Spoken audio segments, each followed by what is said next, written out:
Había quedado pendiente, a partir de una pregunta tuya, Sí, en la última columna, el tema de la protección social en América Latina en estos tiempos de COVID y a propósito, por supuesto, de informes que han salido en estas últimas semanas sobre el tema. Abordemos este tema entonces, antes situando que, como ya hemos mencionado en otras columnas, esta pandemia del COVID-19 está teniendo unos efectos muy fuertes en el ámbito de la salud y en los temas vinculados al crecimiento económico y al desarrollo social en nuestra región, ¿verdad? Justamente la pandemia llega a América Latina y el Caribe, además en un contexto de bajo crecimiento, como hemos dicho, de alta desigualdad y de vulnerabilidad, en la que se observaban ya tendencias crecientes en la pobreza y en la pobreza extrema, que por supuesto se han acrecentado en este año y medio que llevamos de pandemia, además de un debilitamiento en lo que refiere a la cohesión social. Y recordemos, antes de la pandemia, importantes manifestaciones de descontento popular que han seguido, aunque con menor intensidad, en este año y medio, producto de las medidas de confinamiento y no aglomeración. América Latina y el Caribe, como sabemos, es la región que registró en este tiempo la mayor reducción de las horas de trabajo en todo el mundo. Solo para dar un dato, aproximadamente esta reducción es del 20%. Eso quiere decir 55 millones de puestos de trabajo a tiempo completo en nuestra región que han desaparecido. Informe de la OIT del año 2020 que nos da esta cifra. Además, en 2019, el 77% de la población de la región, y eso son 470 millones de personas, pertenecía a los estratos de ingresos bajos o de ingresos medios bajos, es decir, que tienen cierta inseguridad económica y que sus ingresos per cápita son de hasta 3 veces la línea de pobreza y por lo tanto no tenían un respaldo en términos de ahorros como para enfrentar una crisis como la que estamos viviendo. Estos impactos desde el punto de vista social y económico nos vuelven a mostrar la matriz de la desigualdad social en nuestra región. Recordemos, hemos abordado esto en otra columna, pero recordemos que las dimensiones estructurantes de esta matriz de la desigualdad social son justamente el pertenecer a distintos estratos socioeconómicos o clases sociales, el género, la etapa del ciclo vital, la condición étnica racial, la dimensión territorial, a los que podemos sumar otras dimensiones también, como son la situación o el estatus migratorio, el encontrarse en situación de calle, la discapacidad, etcétera. ¿Qué es lo que ocurre? Que estas desigualdades obviamente se acumulan, se potencian, interactúan entre sí, causando, diferencias en términos del ejercicio de los derechos de las personas en América Latina y el Caribe. ¿Qué ha pasado entonces con las medidas de protección social, tanto de corto, de mediano o de largo plazo, para poder enfrentar los efectos de esta pandemia que nos encontró en esta situación, además que acabo de describir? Lo primero a decir es que esa protección social tiene que incorporar la idea del bienestar para toda la población, para todos, para todas, y especialmente para estos grupos que sufren esta acumulación de desigualdades o que experimentan distintas formas de exclusión, de discriminación y sufren, por lo tanto, de manera más aguda los impactos de esta crisis. Nuestros países, los países latinoamericanos y caribeños, han respondido de manera diferente desde el punto de vista de la protección social. De acuerdo a los datos que tenemos disponible por parte de la CEPAL y de OIT, encontramos que hasta agosto-septiembre del 2020, de los países de América Latina y el Caribe, se habían anunciado aproximadamente unas 400 medidas de protección social en respuesta a la crisis de la pandemia. La mayoría de estas medidas implicaban nuevos programas o más bien nuevas prestaciones, más de la mitad, el 56% de hecho, eran nuevas prestaciones seguida en un 24% por ajustes a programas o prestaciones ya existentes de la protección social y luego ajustes en el gasto social aproximadamente un 11%. Como dije, recordemos, casi la mitad de estas medidas se explican por nuevos beneficios o nuevas ayudas, prestaciones, sobre todo en términos de alimentación, de nutrición, de salud y en algunos casos también medidas de protección al empleo. Este tipo de medidas también, digamos, se han complementado en algunos casos con la suspensión del pago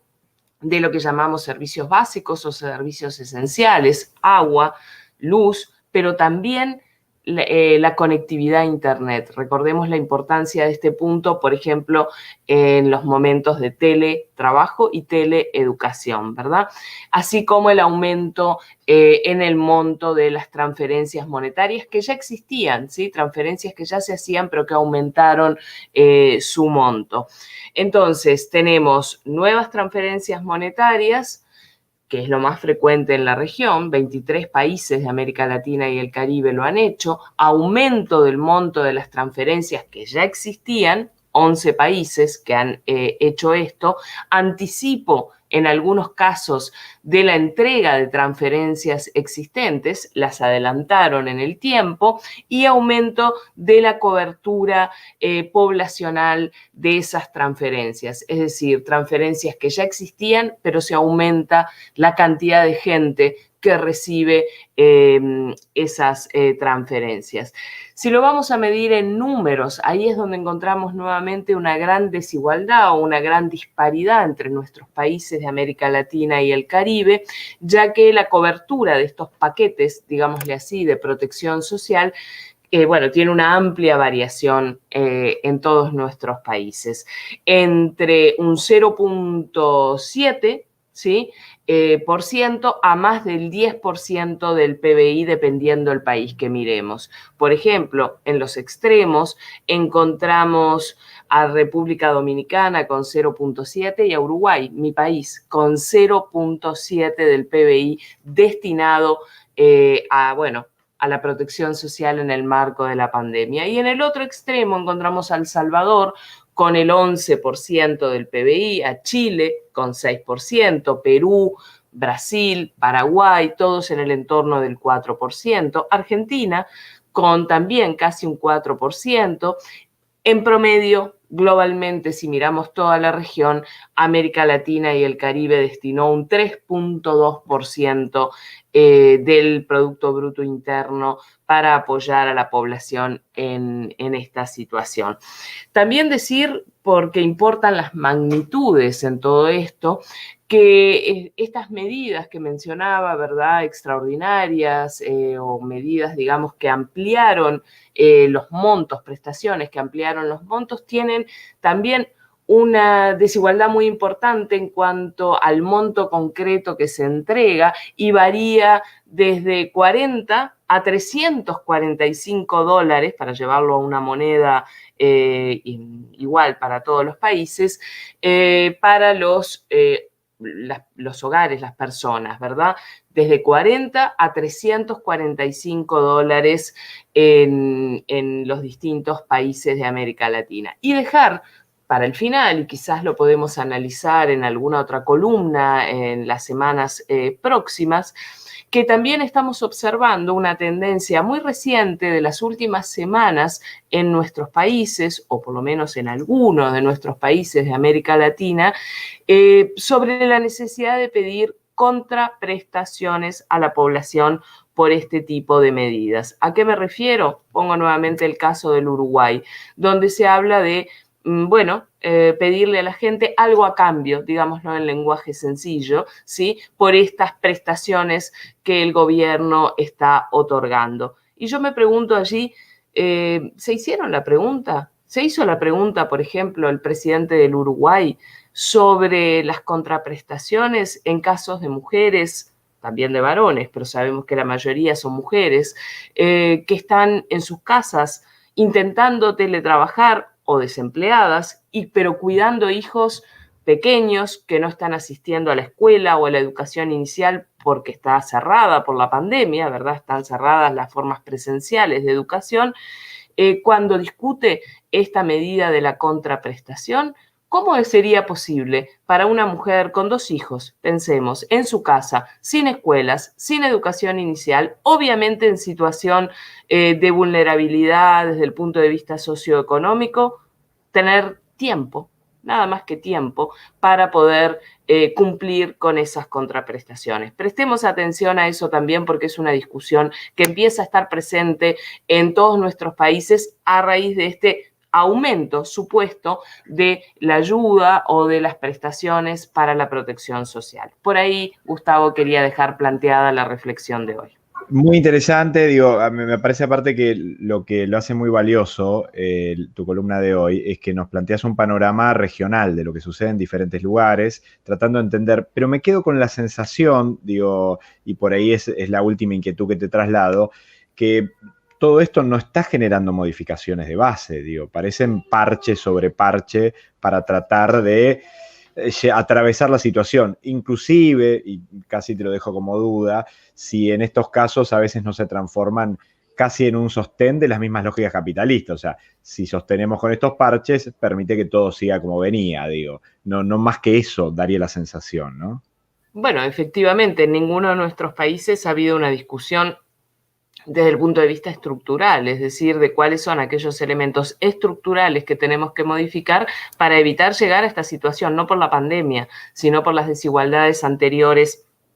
que mencionaba al inicio de la columna, que se incrementaron, se exacerbaron, etcétera, en la pandemia, pero que ya existían. Esa es la discusión estructural de fondo que remite una vez más a la discusión de cuáles son los modelos de bienestar y desarrollo que queremos para nuestros países. Esa discusión evidentemente está ausente en la reflexión y por eso también mi comentario sobre el final. Justamente como no hay un cambio de lógica en el planteo, se puede llegar a absurdos de pretender a una mujer por otorgarle una prestación un poquitito más importante, porque tampoco son montos significativos, exigirle una contraprestación cuando exigirle una contraprestación, que quede claro, es exigirle, por ejemplo, algún tipo de trabajo comunitario o algún tipo de devolución, entre comillas, de esa ayuda que está recibiendo cuando está en una situación insostenible con sus hijos, en su casa, sin escuela, sin educación inicial y sin ningún otro tipo de apoyo. Evidentemente, la discusión estructural no está presente en estas situaciones.